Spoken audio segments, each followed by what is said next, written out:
മിഥുനം രാശി മകയിരം നക്ഷത്രത്തിന്റെ അവസാന പകുതിയും തിരുവാതിരയും പുണർതം നക്ഷത്രത്തിന്റെ ആദ്യ മുക്കാൽ ഭാഗവും ഉൾച്ചേർന്നിരിക്കുന്നതായ മിഥുനം രാശിക്കാർക്ക് വ്യാഴം 3-ലും രാഹുകേതുക്കൾ 4-ലും 10-ലും ചൊവ്വ 24-ാം തീയതി വരെ 4-ാം ഭാവത്തിലും അതിനുശേഷം പുത്രസ്ഥാനത്തിലും ശുക്രൻ 25-ാം തീയതി വരെ 5-ലും അതിനുമേൽ 6-ലും ശനി 6-ാം ഭാവത്തിലും സൂര്യൻ 16-ാം തീയതി വരെ 6-ലും അതിനുമേൽ 7-ലും ബുധൻ 6-ാം തീയതി വരെ ശത്രുസ്ഥാനത്തിലും അതിനുമേൽ 26 വരെ കളത്രസ്ഥാനത്തും ശേഷം അഷ്ടമത്തിലുമാകയാൽ ഈ മാസം പൊതുവിൽ ഗുണകരമാണ്.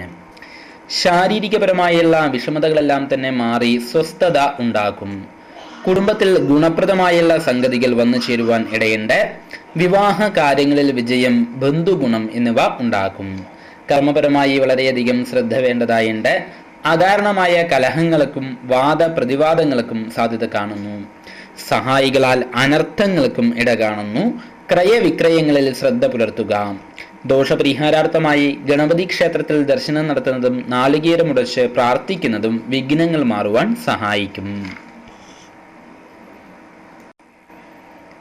മിഥുനം രാശി